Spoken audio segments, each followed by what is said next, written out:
शांति शांति शांति। ओम। ऋग्वेदादि भाष्य भूमिका इस पुस्तक का इस समय में हम स्वाध्याय करते हैं। इसमें उपासना विषय हम पढ़ रहे हैं और उपासना विषय में हम 11 मंत्रों का स्वाध्याय कर चुके हैं। और यह जो 11वां मंत्र अथर्ववेद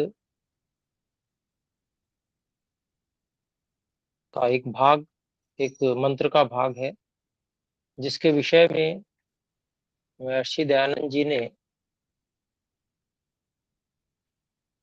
जो व्याख्या की है उसमें ईश्वर से उपासना करने के लिए प्रेरणा प्राप्त की है। और उसमें परमात्मा से अन्न आदि ऐश्वर्य, सबसे उत्तम कीर्ति, भय से रहित और संपूर्ण विद्या से युक्त होने के लिए ये प्रयोजन है कि हम ईश्वर की उपासना करें। इनके लिए हम ईश्वर की उपासना करें क्योंकि ये संसार में उत्तम उत्तम पदार्थ हैं और इनसे सभी ऐश्वर्य प्राप्त होते हैं। और साथ में जो प्रयोजन है वह यहाँ जो उपासना विषय बहुत अच्छे से और बहुत सारे मंत्रों के साथ में महर्षि दयानंद जी ने स्पष्ट किया है। तो उसका प्रयोजन भी ये है कि महर्षि जी ये चाहते हैं कि हम सब जो ईश्वर की सच्ची उपासना है उससे युक्त हो जाए, क्योंकि ईश्वर की सच्ची उपासना से युक्त होने से हमारी ही केवल उन्नति नहीं होगी, बल्कि क्योंकि हम सब एक ईश्वर से ही जुड़े होंगे, एक ईश्वर की ही उपासना करते होंगे, तो एक ईश्वर से ही जब हम प्रेरणा प्राप्त करेंगे तो हम सब में एकता भी होगी। हम सत्य को स्वीकार करने वाले होंगे। हमारी इच्छाएं अन्य प्रकार की जो होती हैं, सांसारिक लोकेशन इत्यादि, वो न्यून हो जाएंगी। और ईश्वर की उपासना करने से हम ईश्वर की आज्ञा का पालन करने को सर्वाधिक महत्व देंगे और उससे जो वास्तव में सबके लिए अभीष्ट है वो कार्य हो पाएगा।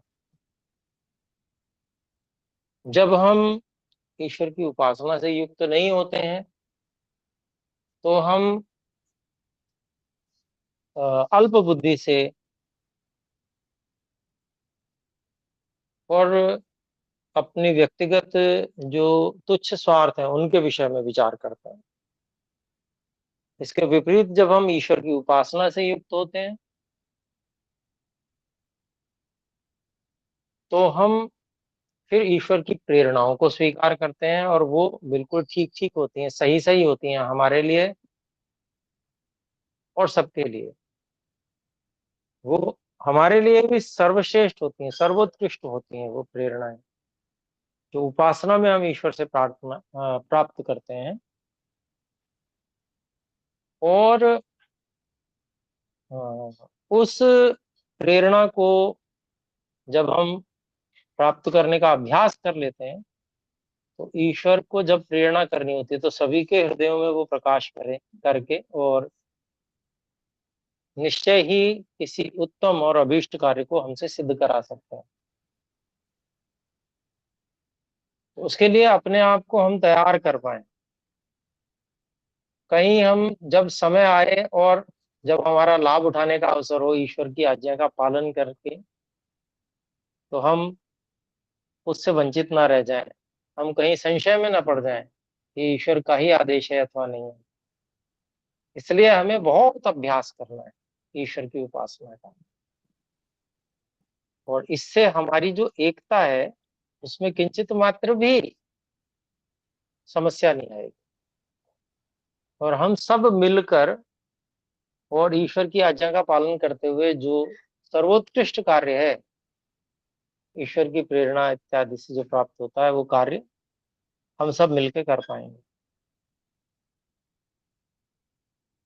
तो इसीलिए हम लोग सदा आपकी उपासना करते हैं, हे ईश्वर। उसका खूब अभ्यास करते हैं और आपकी प्रतिदिन प्रातः सायं उपासना करके आपकी प्रेरणाओं को अनुभव करते हैं, समझते हैं, अपनी योग्यता बढ़ाते जाते हैं, और उसमें हम विद्या प्राप्त करते हैं। उसी से हमें ऐश्वर्य भी प्राप्त होता है, उसी से उत्तम कीर्ति भी हमको मिलती है। हम भय रहित भी हो जाते हैं आपके संपर्क में आने से। छोटा सा भाग है मंत्र का, लेकिन इतनी सुंदर प्रेरणाएं इसमें छिपी हुई हैं।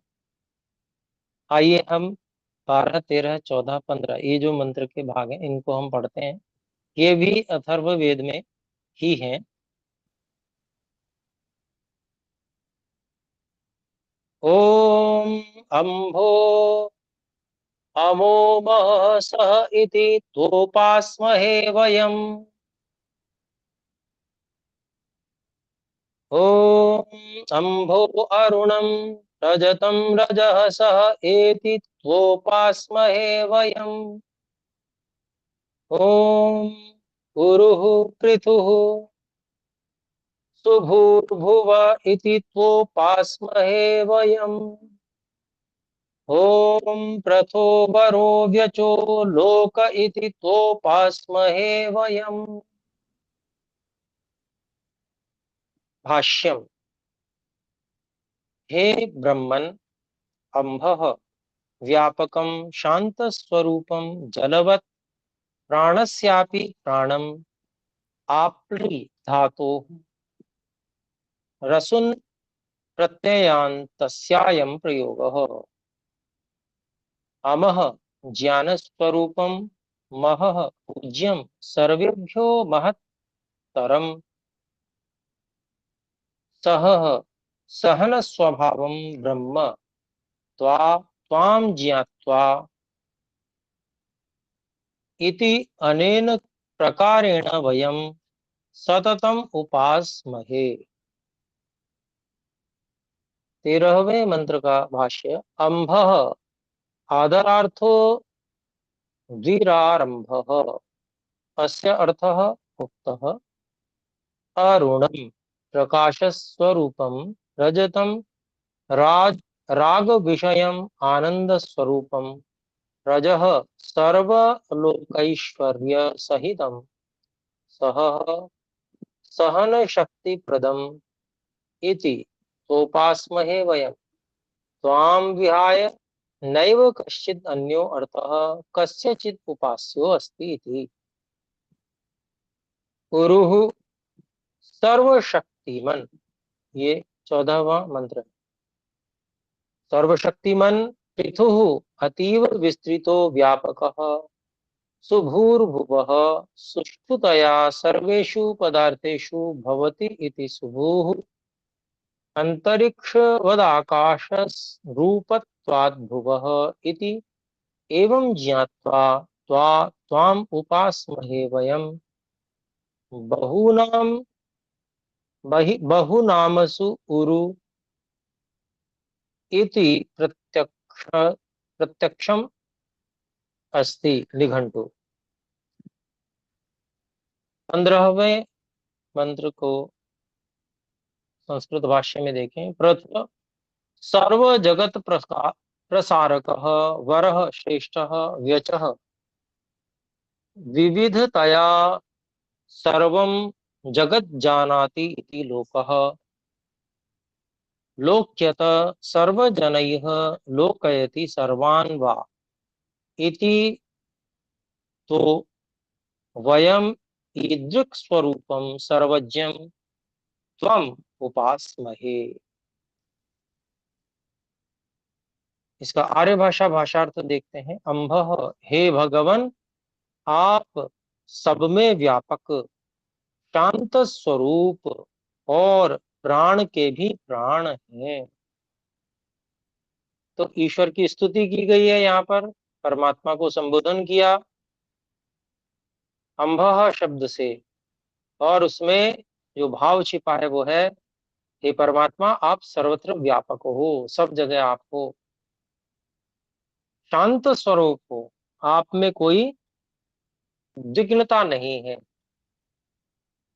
हम उद्विग्न हो जाते हैं, परेशान हो जाते हैं, कष्ट का अनुभव करने लगते हैं, परंतु ईश्वर कैसे हैं? शांत, बिल्कुल कोई उद्विग्नता, कोई चंचलता परमात्मा में नहीं है, सर्वत्र व्यापक है, और प्राण के भी प्राण है, अर्थात प्राण जो अत्यंत शक्तिशाली प्रतीत होता है, जिसने सारे ब्रह्मांड को धारण किया हुआ है, हमारे शरीरों को भी धारण किया हुआ है, वह प्राण भी, हे परमात्मा, आपसे ही शक्ति प्राप्त करता है। आपसे शक्ति प्राप्त करके ही यह प्राण प्राण का कार्य कर पा रहा है।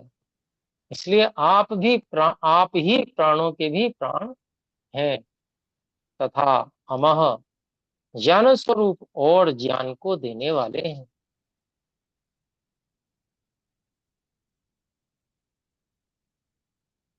तो यहाँ पर अमः का अर्थ ज्ञान स्वरूप, ज्ञान को देने वाले, जो स्वयं ज्ञानवान है और सत्य सत्य ज्ञान को, सत्य विद्याओं को धारण करने वाला है, वही अन्य जो हम चेतन अल्पज्ञ हैं उनको ज्ञान देने में समर्थ है। तो इस प्रकार से हमने स्तुति की, हे परमात्मा आप इस प्रकार से व्यापक शांत स्वरूप, प्राणों के भी प्राण और ज्ञान स्वरूप, और हमको ज्ञान देने वाले हो। और स्तुति करते करते उपासना भी हो रही है, निकटता का भी अनुभव हो रहा है, और निकटता का अनुभव होते होते ही स्तुति भी करते जा रहे हैं। मह सबके पूज्य, सबसे बड़े। तो मह का क्या अभिप्राय है? जो सबसे बड़ा है, सबसे महान है, सबका पूज्य है, ऐसे परमात्मा जिससे कि अधिक बड़ा, महान, पूज्य कोई भी नहीं है। तो ऐसा जो मह परमात्मा और सह सबके सहन करने वाले हैं, तो हम अपने कर्मों से कुछ उल्टा पुल्टा करते ही रहते हैं, कुछ गड़बड़ करते रहते हैं हम, और उस सब को ईश्वर सहन करते हैं। तब तक सहन करते हैं जब तक उसका फल देने का अवसर नहीं आ जाता। जब फल देने का अवसर आता है तो छोड़ते भी नहीं है, तब तक के लिए निरंतर सहन करते हैं। वो अवसर अगले जन्म में जाति, आयु और भोग के रूप में प्रारब्ध के कर्म, जो कर्म है, फल भुगाने के लिए प्रवृत्त हो गए कर्म, उन कर्मों का फल देने के रूप में ईश्वर उस समय फल देते हैं। तो तब तक चाहे कोई कुछ भी करे, सहन ही करते हैं ईश्वर। तो सबके सहन करने वाले हैं हम। बहुत से कार्य करते हैं और हमसे सहन नहीं होता,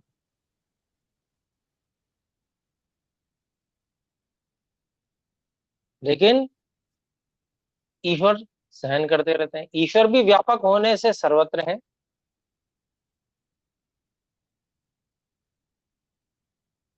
तो जिस चीज को हम सहन नहीं कर पा रहे, उसको ईश्वर सहन कर रहे हैं, वहीं पर व्यापक होते हुए जान भी रहे हैं, सब कुछ समझ भी रहे हैं। हम उसको सहन नहीं कर पा रहे क्योंकि हमारी सामर्थ्य कम है, हम अल्पशक्तिमान है। लेकिन जो सर्वज्ञ है, सर्वव्यापक परमात्मा जो सर्वशक्तिमान है, उसमें सहन सामर्थ्य अत्यंत, अनंत सहन सामर्थ्य है, और वो सब कुछ को सहन करते, जानते भी हैं सब कुछ को, ज्यों का त्यों। जैसा हम जान रहे हैं ऐसे सर्वव्यापक परमात्मा भी वैसा ही जान रहे हैं उसको, हमारे कष्ट को भी जान रहे हैं कि ये कष्ट में है, परंतु स्वयं कष्ट से युक्त नहीं होते। तो सबके सहन करने वाले हैं, ऐसे स्वरूप वाले परमात्मा हम स्तुति करते जा रहे हैं, उपासना करते करते ईश्वर की, ईश्वर को अनुभव करते हुए कि हम तो ऐसे हैं, पर हे ईश्वर आप ऐसे हो। और इति इस प्रकार का त्वा आपको जान के हम लोग सदा उपासना करते हैं। तो एक एक मंत्र मंत्र के एक एक शब्द को जब हम उपासना में बैठकर और इस प्रकार से समझने का प्रयास करते हैं, अनुभव करने का प्रयास करते हैं, और ईश्वर जो सर्वव्यापक हमें निरंतर धारण किए हुए, हमारी निरंतर सहायता किए चले जा रहे हैं, हमारे साधनों को संभाले हुए हैं, धारण किए हुए हैं। हमको कुछ भी ज्ञान नहीं है, कुछ भी ज्ञान नहीं है कि हम कैसे उपयोग करते हैं इन साधनों का, फिर भी इच्छा प्रयत्न मात्र से संबद्ध किए हुए उन साधनों को, उनका उपयोग हम कर भी रहे हैं।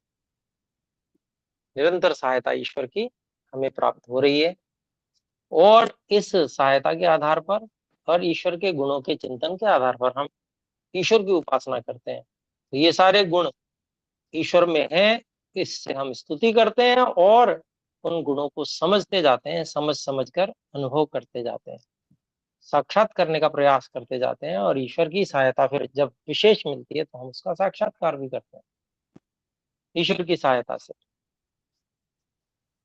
तो अब अंबः दूसरी बार इस शब्द का पाठ केवल आदर के लिए है। ये 13वां मंत्र है।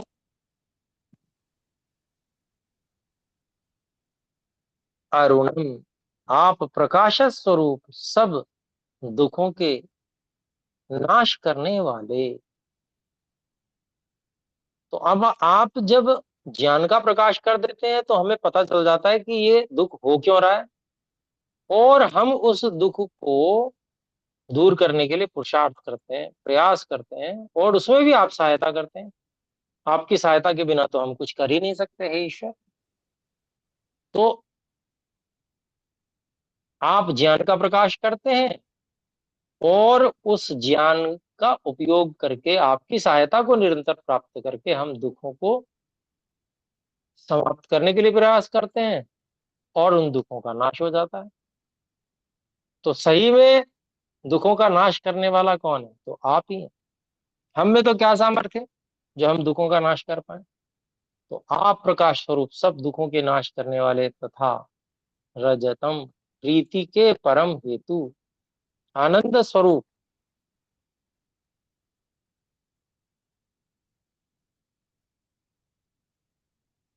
रज सब लोगों के ऐश्वर्य से युक्त, सह, इस शब्द का भी पुनः पाठ आदरार्थ है, और सहन शक्ति वाले हैं। तो यहाँ पर जो इतना विशेष कहा गया है, जो पहले कह दिया, जो पिछले मंत्र में कह दिया, जो पहले मंत्र में बता दिया, वो तो पाठ आदरार्थ मान लेंगे और अपनी प्रेरणा के लिए मान लेंगे। दोबारा से हम उसको ईश्वर की स्तुति में जोड़ सकते हैं। और आप प्रकाश स्वरूप सब दुखों के नाश करने वाले, ये जो नई बात आई उसको हम ग्रहण कर लेंगे, उसको समझेंगे, उससे ईश्वर की हम स्तुति करेंगे, स्तुति करते करते उसको समझते जाएंगे, और उसी उपासना में हम रत हो जाएंगे। ऐसे आनंद स्वरूप, दुखों का नाश करने वाले तो हैं ही, आप आनंद स्वरूप भी हैं, स्वयं सदा आनंद में मग्न रहते हैं, और हम उपासकों को भी आनंद देते हैं। और आप ही स्वामी हैं, सब लोगों के ऐश्वर्य से आप युक्त हैं,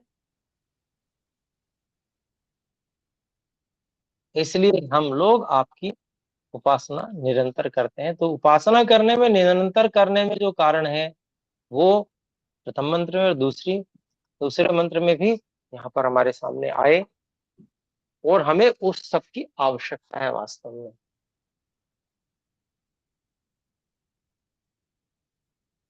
तो हमें जिसकी आवश्यकता है, उस को हम ईश्वर से प्राप्त करते जा रहे हैं, उसका अनुभव करते जा रहे हैं, और आनंदित होते जा रहे हैं ईश्वर की उपासना से। तो ये ईश्वर की उपासना में प्रेरित करने वाले मंत्र, और इनका हम ईश्वर की उपासना में भी उपयोग कर सकते हैं। फिर आगे देखें, 14वां मंत्र है उरुहु, आप सब बल वाले। तो शरीर में जो विशेष बल होता है वो ये उरु वाले भाग में होता है। कंधों में, हाथों में भी बल होता है, लेकिन विशेष बल जो है ये अधिक शक्तिशाली होते हैं सभी के। उरु का भाग, ये जो पेट के नीचे जंघाओं का भाग है, विशेष शक्तिशाली होता है। हाथ से किसी को पंच मारा जाए तो उससे भी चोट लगती है, पर अधिक चोट किक से लगती है, वहां अधिक शक्ति होती है। तो इसलिए यहाँ पर जो सामान्य अर्थ है उसी से अर्थ निकाल लिया। ईश्वर के लिए जब उसका उपयोग किया जा रहा है तो बहुत अधिक और विशेष सब बलों वाले आप हैं, ऐसा ईश्वर की हम स्तुति कर रहे हैं। पृथु अति विस्तृत व्यापक, अर्थात आदि अंत रहित तथा शुभु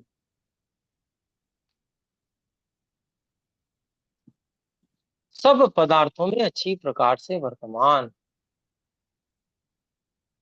अर्थात सबकी तो सत्ता है ही, लेकिन सबकी सत्ता के साथ साथ सत्ता वाले वो परमात्मा है। हम काल के की दृष्टि से हमारी भी सत्ता साथ साथ है, परंतु स्थान की दृष्टि से ईश्वर की ही सत्ता साथ साथ है। हम तो एक देशी हैं और सूक्ष्म हैं, परंतु ईश्वर सर्वत्र व्यापक होते हुए काल की दृष्टि से भी साथ साथ वर्तमान है, और स्थान की दृष्टि से भी साथ साथ वहां पर वर्तमान है ईश्वर। ऐसे आदि और अंत रहित, ना तो काल की दृष्टि से जिनका कोई आरंभ और अंत संभव है, और ना ही स्थान की दृष्टि से ना तो कोई आदि है और ना तो कोई अंत है, जो वास्तव में ऐसे ही हैं कि जिनका ना तो कोई आदि होता है और ना कोई अंत होता है, विस्तृत है, व्यापक है। ऋतु, तो व्यापकत्व की दृष्टि से यहाँ पर आदि और अंत रहित कह दिया, और व्यापकत्व भी विशेषता लिए हुए है। कोई व्यापक हो सकता है जो आकाश है, जो परमाणु जन्य आकाश है वो व्यापक हो सकता है ब्रह्मांड में, परंतु ईश्वर की जो व्यापकता है वो इससे भिन्न है, आदि और अंत से रहित है, और सब पदार्थों में अच्छी प्रकार से वर्तमान। और वह अवकाश स्वरूप से सबके निवास स्थान है। तो केवल आकाश ही हमको रहने का स्थान प्रदान कर रहा हो ऐसा नहीं है, बल्कि स्वयं परमात्मा भी हमें निवास स्थान प्रदान कर रहे हैं, हम ईश्वर में रह रहे हैं। तो उसका उदाहरण कैसे लेते हैं, तो जैसे एक रुई का फाया, रुई का टुकड़ा और पानी में डाल दें, तो जैसे रुई का टुकड़ा अंदर भी, उसके अंदर भी पानी है, उसके बाहर भी पानी है, इसी तरह से हम सब ईश्वर में व्याप्त हो रहे हैं। तो ईश्वर व्यापक है सर्वत्र, बाहर अंदर, और जहां कुछ अंदर हो नहीं सकता, अर्थात जैसे हम, तो हम क्योंकि एक ही हैं, अंदर का व्यवहार तो जो अवयव वाली वस्तुएं होती हैं उनमें होता है। तो जहां हम हैं, आखिर हम कहीं तो हैं, तो जहां हम हैं वहां उस अवकाश में भी ईश्वर उपस्थित हैं, वर्तमान है। तो जहां अंदर का व्यवहार होता है वहां तो अंदर भी है, जैसे रुई का, रुई में अंदर भी पानी भर गया, बाहर भी, क्योंकि रुई में बहुत सारे अवयव हैं, बहुत छोटे छोटे रुई के कण हैं या रुई के रेशे हैं, तो वहां भी जल भर गया। तो जल को व्यापक उस रूप में कहेंगे कि जल बाहर भी है अंदर भी है, लेकिन जो हम हैं, अर्थात जो जिसमें अंदर का कोई व्यवहार नहीं होता या अंदर का गौण व्यवहार किया जाता है, तो वहां भी हे ईश्वर आप व्यापक हैं। उस स्थान पर भी आप वर्तमान हैं। और इसी बात से हम क्या समझते हैं कि जो निरवयव सत्ता है, चेतन सत्ता, जो चेतन सत्ता निरवयव है, वो स्थान पे होते हुए भी स्थान घेरती नहीं है। लेकिन जो निरवयव जड़ सत्ता है, वह स्थान पर रहते हुए स्थान को घेरती है और अपने स्थान पर अन्य को नहीं आने देती। अन्य वैसी ही सत्ता को, चेतन सत्ता तो क्योंकि स्थान घेरती नहीं है, वो तो उस पे भी रहेगी जहां पर अन्य जड़ सत्ता है।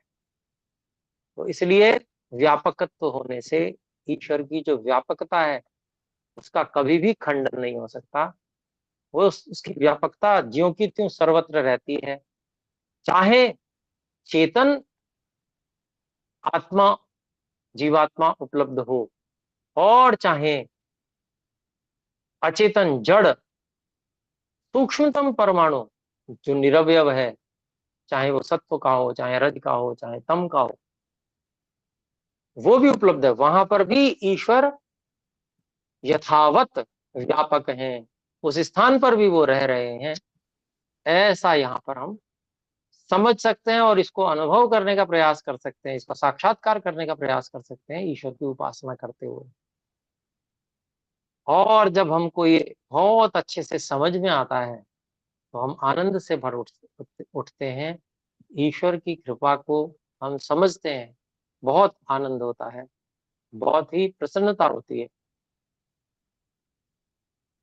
तो यहाँ पर जो हम 14वें मंत्र में बात कर रहे हैं कि आप सब पदार्थों में अच्छी प्रकार से वर्तमान है, तो अच्छी प्रकार से वर्तमान होने का अभिप्राय यही है कि जो अवयव वाले पदार्थ हैं, उनके बीच में तो, अवयवों के बीच में तो आप हैं ही, लेकिन जो निरवयव सत्ताएं हैं,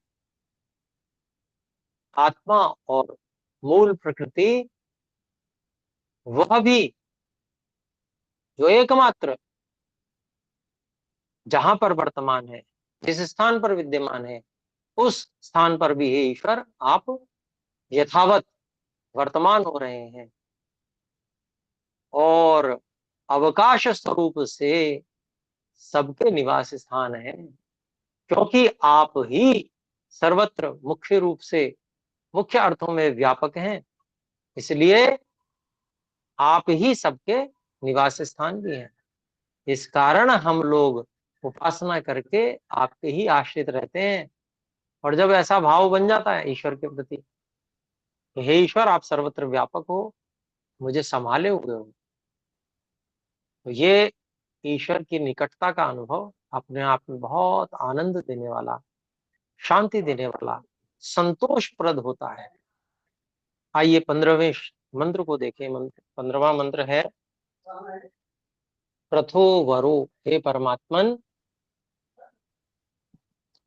आप सब जगत में प्रसिद्ध और उत्तम हैं।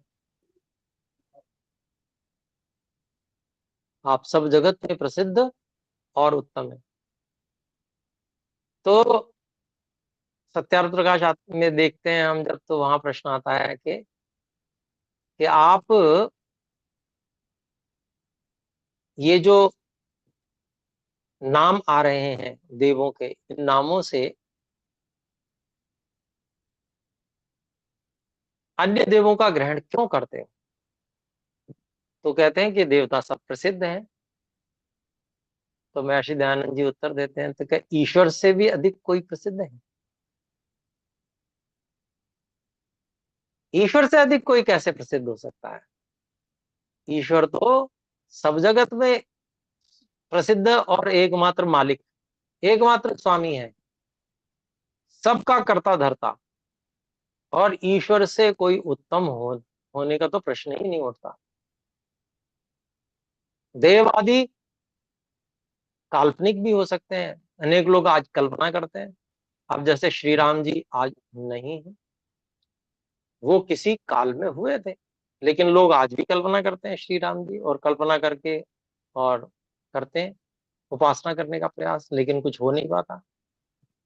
लेकिन जो ईश्वर परमात्मा सर्वत्र व्यापक हैं, उनकी उपासना तो जब चाहे जब हम कर सकते हैं, और ईश्वर से उत्तम तो कोई है ही नहीं, जो हमारा पालन भी कर रहे हैं, जो हमें श्वास दे रहे हैं, जो हमारे हृदय को धड़का रहे हैं, हमारे सभी साधनों को यथावत बनाकर रखे हुए हैं, सब साधनों का उपयोग करने में हमारी सहायता कर रहे हैं। ऐसे वर्तमान परमात्मा को छोड़कर अन्यत्र किसी की उपासना करने की बात ही नहीं सोचनी चाहिए। तो इतनी बात समझ में आ जाए जिसके, तो वो फिर ईश्वर को छोड़कर किसी की उपासना नहीं कर सकता, क्योंकि ईश्वर ही सबको निरंतर सहायता दे रहे हैं, वर्तमान रहते हो तुरंत, और सबसे अधिक प्रसिद्ध हैं। इसी कारण से सबसे अधिक प्रसिद्ध हैं। जैसे ही किसी को बोध होता है कि ये मैं नहीं कर सकता, तो कौन कर रहा है, प्रश्न उठता है, यहीं से ईश्वर की प्रसिद्धि आरंभ हो जाती है। खोज करते करते ईश्वर तक व्यक्ति पहुंचता है। ईश्वर से न कोई उत्तम था, न है, और न कभी होगा। ईश्वर ही सबकी उत्तमता में उत्तमता दे रहे हैं। सब पदार्थों में जो कुछ उत्तम है, उसमें उत्तमता देने वाले भी स्वयं परमात्मा ही हैं। तो इसलिए ईश्वर से उत्तम तो कभी कोई कुछ भी, कोई पदार्थ, कोई वस्तु, और कोई चेतन सत्ता अन्य जो ईश्वर से भिन्न है, वो कभी ईश्वर से उत्तम नहीं हो सकती है। फिर व्यचः अर्थात सब प्रकार से इस जगत का धारण, पालन और वियोग करने वाले। अब वेद मंत्रों से ही ये सब ज्ञान विज्ञान प्रकट होता है, देखिए, सब प्रकार से, मतलब कोई प्रकार छोड़ा ही नहीं, और सबके उत्तरदायी धारण करने के परमात्मा है। सब प्रकार से जगत को धारण किया है, अर्थात कोई प्रकार छोड़ा ही नहीं। जितने प्रकार हो सकते हैं धारण करने के, उन सब धारण करने के प्रकारों के द्वारा ईश्वर इस संसार को, अब संसार में कण कण आ गया, जड़ चेतन आ गया, कुछ बचा ही नहीं, और सबको ज्यों का त्यों धारण कर रहे हैं, पालन भी कर रहे हैं। जितनी भी जड़ वस्तुएं उनको धारण कर रहे हैं, और जो चेतन है उनका पालन भी कर रहे हैं। और चेतन किस किस रूप में, किस किस प्रकार के शरीरों को प्राप्त किए हुए हैं, हमारे लिए कल्पना करना संभव नहीं है। कितने सूक्ष्म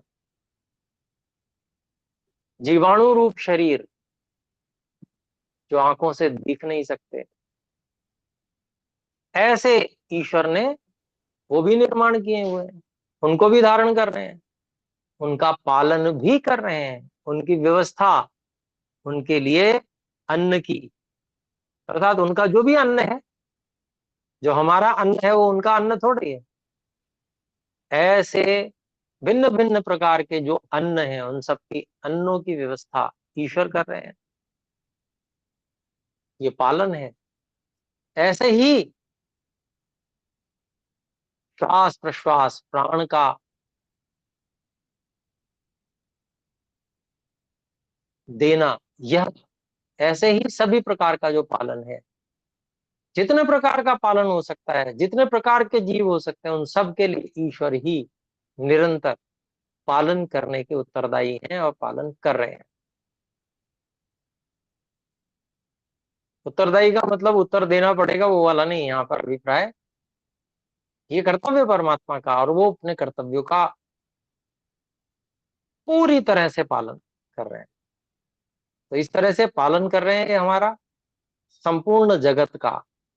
और इतना ही नहीं, जो वस्तु उपयोग में आने योग्य नहीं रहती, उसका प्रलय भी लगातार कर रहे हैं, उसका वियोग भी कर रहे हैं, और उस वियोग के पश्चात पुनः निर्माण, ये सब परमात्मा का कार्य निरंतर चल रहा है। एक तो निरंतर चल रहा है, और संपूर्ण ब्रह्मांड की दृष्टि से वो भी होता है कि जब निर्माण होता है तब भी ईश्वर निर्माण करते हैं, और जब पूरी तरह से सारा संसार इस योग्य नहीं रहता कि यह संसार अब और आगे चल पाए, तो फिर इसको भी ईश्वर नष्ट भी करते हैं, प्रलय भी करते हैं। तथा लोकः, सब विद्वानों के देखने अर्थात जानने के योग्य केवल आप ही हैं, दूसरा कोई नहीं। लोकः, तो लोक शब्द का जो अभिप्राय है वह भी देखने के अर्थ में भी आता है। तो सब विद्वानों के देखने अर्थात जानने के योग्य केवल आप ही हैं।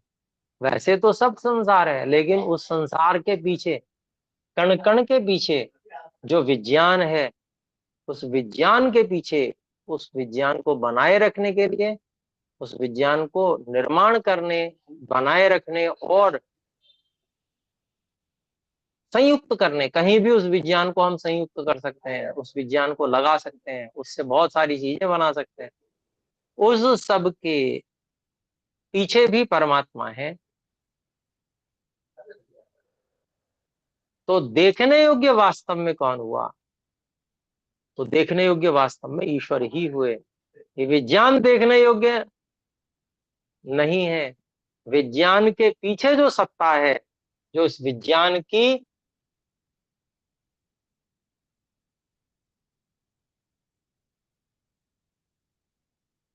रक्षा करने वाली है, उसको लगाए रखने वाली है, उस विज्ञान को धारण करने वाली सत्ता है, उस पर ध्यान देने योग्य है। आजकल के वैज्ञानिक उल्टा करते हैं, वो केवल विज्ञान जान रहे हैं और अपना नाम ऊपर करते हैं कि मैंने ये खोजा। भाई तुमने खोजा आज, तो इससे पहले क्या ये नियम लागू नहीं हो रहा था सृष्टि में? भले ही तुमने आज खोज लिया और अपना नाम ठप्पा लगा दिया, यद्यपि वो ठप्पा गलत है, उससे पहले ऋषियों ने खोज रखा है सब कुछ। वो सारा ज्ञान विज्ञान वेदों के माध्यम से हमको प्राप्त हुआ, ऋषियों को प्राप्त हुआ, और उस का उपयोग भी पहले करते रहे हैं। लेकिन जो आजकल के वैज्ञानिक और कुछ पहले तक मध्यकाल के जो वैज्ञानिक जिन्होंने अपना ठप्पा लगाया और ईश्वर की सत्ता को स्वीकार करने से निषेध कर दिया, ये महापाप का कार्य उन लोगों ने किया, और उसका दंड वो भुगत भी रहे होंगे निश्चित ही। लेकिन वो एक परंपरा जो गलत चला गए हैं, उस परंपरा का सुधार करना बहुत आवश्यक है, और उसके लिए अपने सब लोग ईश्वर की उपासना से तैयार हों। इसलिए उपासना प्रकरण यहाँ पर है, और इसमें मंत्रों के द्वारा हमें समझाया जा रहा है कि सब विद्वानों के देखने अर्थात जानने के योग्य ये ईश्वर केवल आप ही हो, दूसरा कोई नहीं है।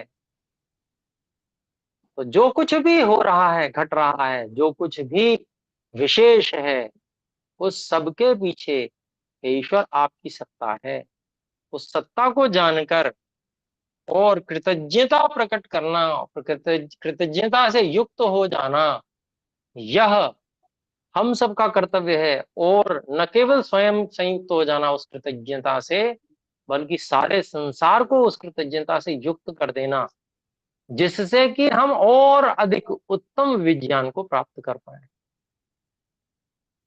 जो व्यक्ति कृतज्ञ होकर विज्ञान को प्राप्त करने का प्रयास करता है, उसकी गति धीमी रहती है, और वह विनाश को भी प्राप्त होता है। अर्थात वह उसका दुरुपयोग भी करता है, स्वयं भी नष्ट होता है, अन्यों को भी नष्ट करने के लिए वो अनेक साधन जुटा देता है, बना देता है। परंतु जो ईश्वर की भक्ति करता है, ईश्वर के प्रति कृतज्ञ होता है, वह इस प्रकार से हानियों को प्राप्त नहीं करता। वो सारे संसार को भी उत्तम मार्गदर्शन करता है, विज्ञान की भी सर्वोत्तम उत्कृष्ट ऊंचाइयों को ईश्वर की कृपा से प्राप्त करता है, क्योंकि वो समाधि योग को प्राप्त हो जाता है। और समाधि योग से विज्ञान की जितनी उत्कृष्टता प्राप्त की जा सकती है और किसी भी प्रकार से संभव नहीं है। सिद्धियां बताई गई हैं योग दर्शन का, जो कैवल्यपाद उसका प्रथम सूत्र है, जन्म औषधि मंत्र तप समाधि जाह सिद्धयः। सिद्धियां कितने प्रकार की होती है? ये सिद्धियां ही हैं। ये जो विज्ञान की उन्नति है, ये सिद्धियां ही हैं।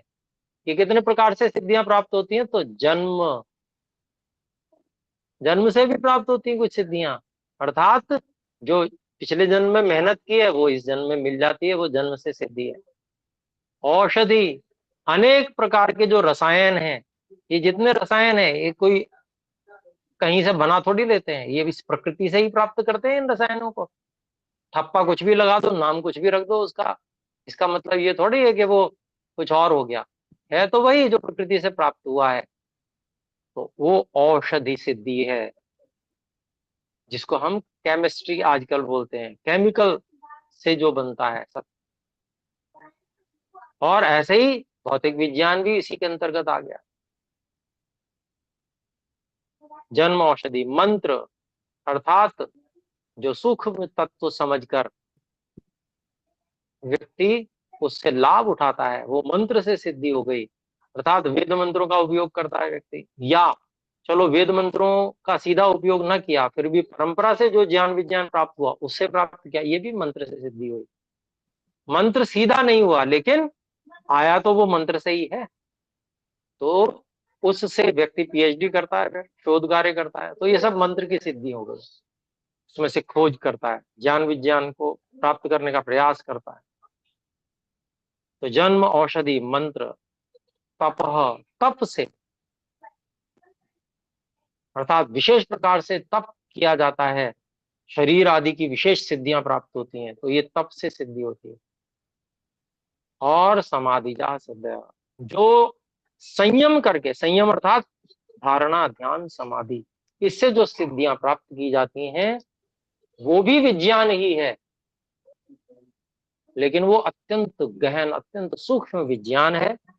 उस सूक्ष्म विज्ञान से भी सिद्धियां प्राप्त होती हैं, और उससे जो विज्ञान प्राप्त होता है उसकी तुलना किसी से नहीं की जा सकती, वो सर्वोत्कृष्ट है, सर्वश्रेष्ठ है। ऐसा महर्षि व्यास जी भी व्यास भाष्य में कहते हैं। तो अभी समय पूर्ण हो चुका है, अपने लोग विराम करते हैं।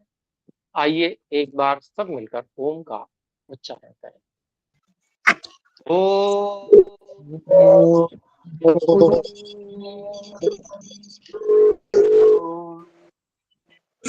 सभी को नमस्ते जी। नमस्ते आचार्य जी।